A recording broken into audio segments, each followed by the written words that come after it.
Iya. Dan baiknya memang 6 bulan sebelumnya sih baiknya gitu, tapi biasanya sok lupa gitu.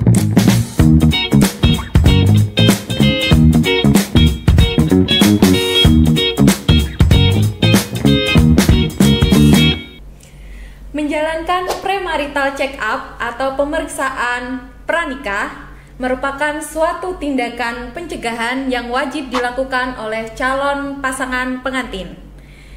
Nah, pemeriksaan ini bertujuan untuk mencegah terjadinya permasalahan pada diri sendiri, pasangan, dan calon keturunan. Terdapat 3 keuntungan dari adanya pemeriksaan premarital check up ini. Yang pertama yaitu mencegah terjadinya penyakit yang mungkin diturunkan terhadap keturunan berikutnya. Kemudian yang kedua, mengetahui riwayat kesehatan diri sendiri, pasangan, dan juga calon keturunan, sehingga meminimalisir terjadinya resiko di kemudian hari.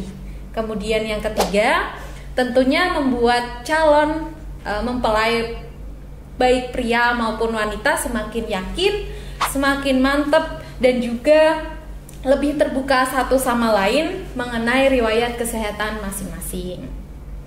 Selamat datang di Open the Box Podcast. Assalamualaikum warahmatullahi wabarakatuh. Salam sehat, salam bahagia. Dear sahabat sehat Cito, dear ladies, kali ini bertemu lagi pada kesempatan pagi hari ini. Kita akan membahas lanjutan dari podcast sebelumnya yang tentunya tidak kalah menarik dengan tema premarital check up, dibersamai oleh beliau Dr. Diah Anggraini, MKes SPPK. Selamat pagi dok, gimana kabarnya dok? Baik, alhamdulillah. Selamat pagi Mbak Putri. Selamat pagi segenap sahabat sehat Cito dimanapun Anda berada. Ya, kali ini kita akan membahas lebih lengkap, lebih detail mengenai premarital check up ya dok ya? Ya. Nanti tentunya apa saja yang perlu kita lakukan, tips-tips sebelum kita menikah dari segi kesehatan. Oke. Nah, saya sekali kemarin saya membuka web di www.labcito.co.id. Saya lihat ada paket istimewa nih, dok, untuk premarital check up, inovasi terbaru dari Lab Cito. Nah, itu sebenarnya apa sih dok? Ya oke. Mbak Putri, memang ini di paket medical check up untuk yang ladies ya. Ini memang kita khususnya ini kita bidik yang ladies ya. Jadi calon mempelai wanita. Tapi tentunya apakah calon mempelai pria nggak perlu periksa? Pastilah ya. Pasti tetap perlu ya. Ya. Cuman sedikit berbeda lah istilahnya ya variannya. Hanya ini untuk jenis yang ini nih kedua-duanya perlu gitu ya untuk mengikuti. Dan memang kalau kita lihat ini premarital atau prewedding itu sebetulnya sama aja. Jadi tidak salah ya? Juga sih, ya.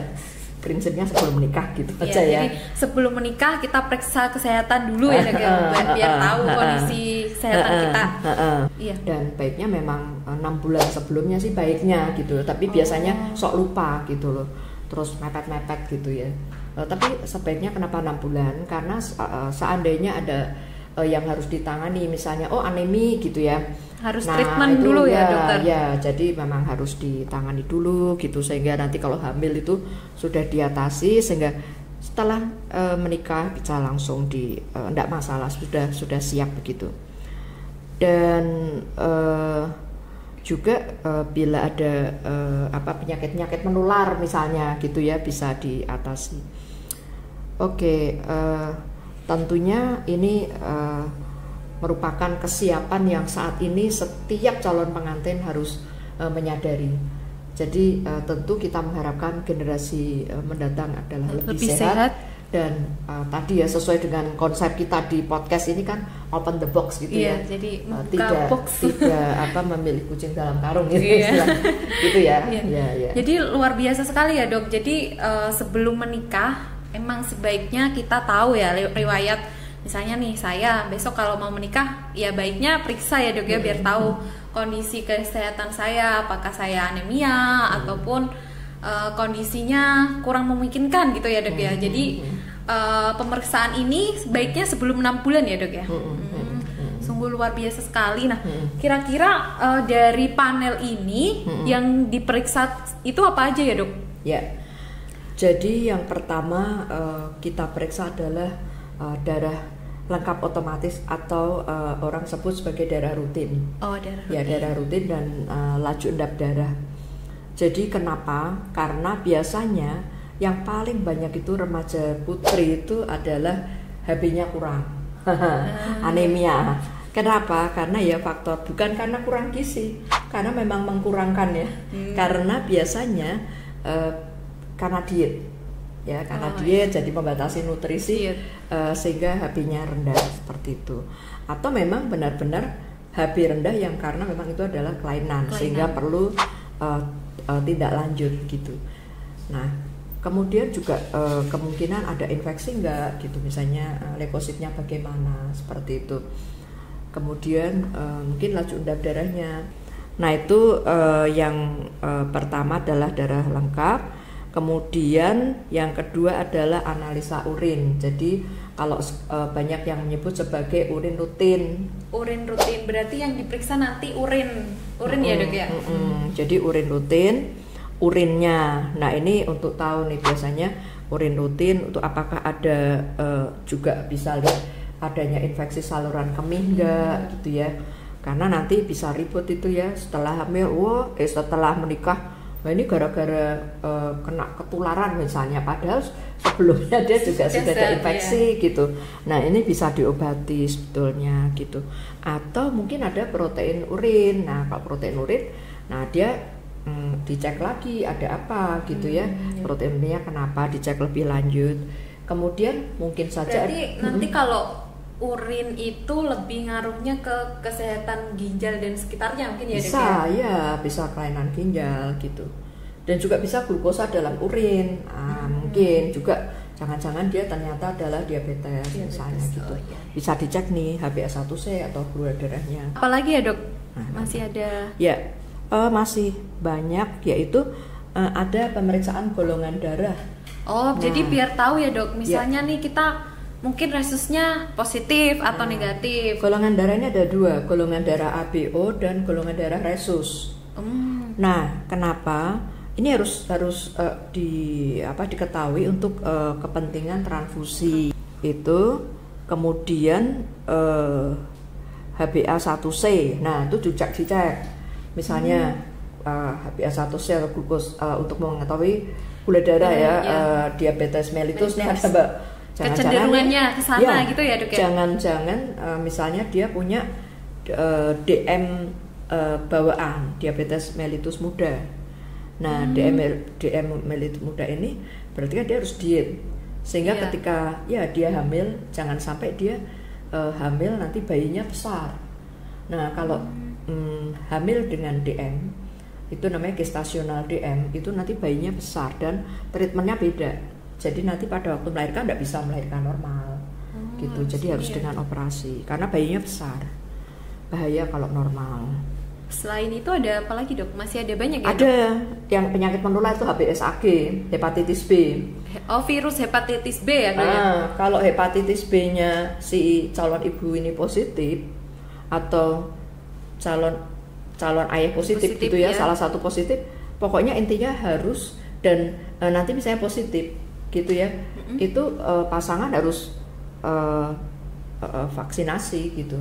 Karena kalau misalnya calon ibu nih, kalau kita bicara ladies kan calon ibu positif gitu, melahirkannya juga tidak bisa.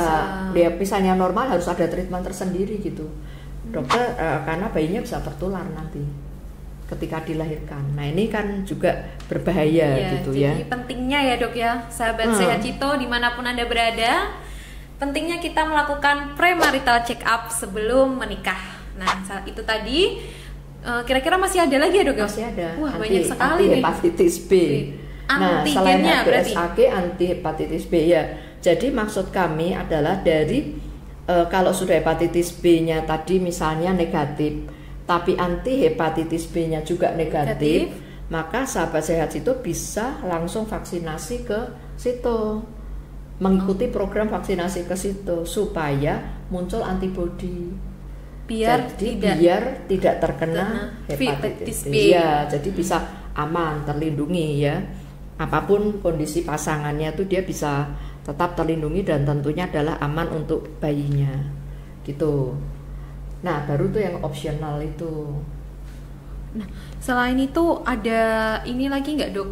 Masih ada misalnya nih, kan salah satu tadi sudah saya sebutkan di awal bahwa penyakit keturunan yang mungkin sering diturunkan di Asia maupun di Indonesia adalah talasemi. Nah, kira-kira ini masuk nggak dok dalam paket ini? Nah, jumlah penderita talasemi resiko memang ada. Jumlahnya tentunya sebetulnya kalau kita bicara jumlah ya itu namanya ya plus minus, karena itu ada beberapa daerah yang di situ banyak terjadi pernikahan antar keluarga misalnya, itu dia risikonya semakin tinggi. Nah, di sini tadi saya sampaikan kalau seseorang wanita anemia. Ya. Nah, anemia itu nanti dilihat, dokter akan melihat kalau ukuran eritrosit atau MCV dan MCH-nya itu atau kepucatan dari eritrositnya itu kecil, biasanya MCV di bawah 27, MCH di bawah 78, itu dicurigai bukan hanya anemi biasa tapi dicurigai talasemi. Membawa lah karier talasemi gitu ya, membawa apa ya namanya heterozigot ya, curiga lah ya, karier gitu. Ya, karier nah talasemi. Maka disarankan pemeriksaan HB elektroforesa untuk memastikan ini. Nah, setelah itu kami akan menyarankan untuk periksa HB elektroforesa karena di situ ada juga nih sahabat Cito, di situ bisa langsung diperiksa. Nah, jadi nanti setelah itu kami sarankan dan sebaiknya diperiksa juga. Karena apa? Karena terutama kalau calon suami dan calon istri dua-duanya membawa. Ini tentunya harus konsultasi ke konseling genetika. Di situ juga ada.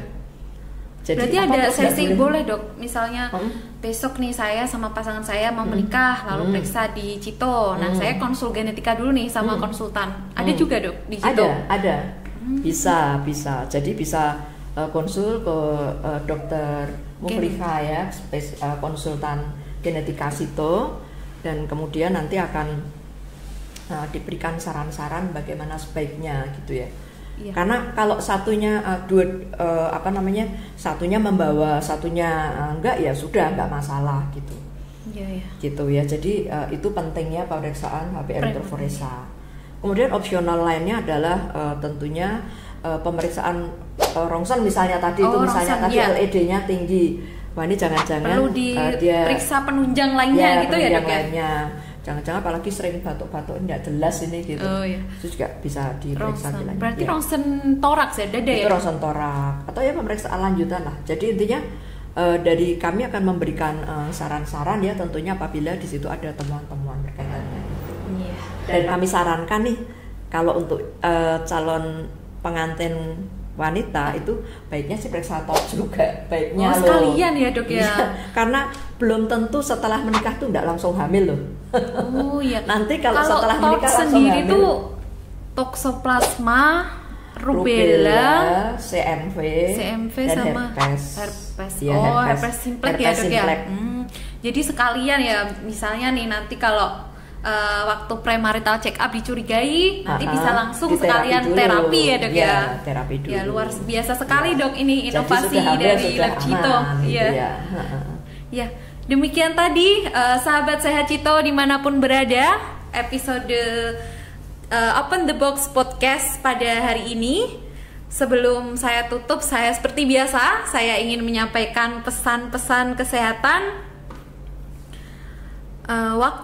Waktu dan kesehatan adalah dua aset berharga yang tidak dikenali dan hargailah keduanya, jangan sampai hilang. Pesan tersebut disampaikan oleh Dennis Whiteley. Sekian podcast pada hari ini. Wassalamualaikum warahmatullahi wabarakatuh. Salam sehat, salam bahagia luar biasa. Cito Innovation for Happiness.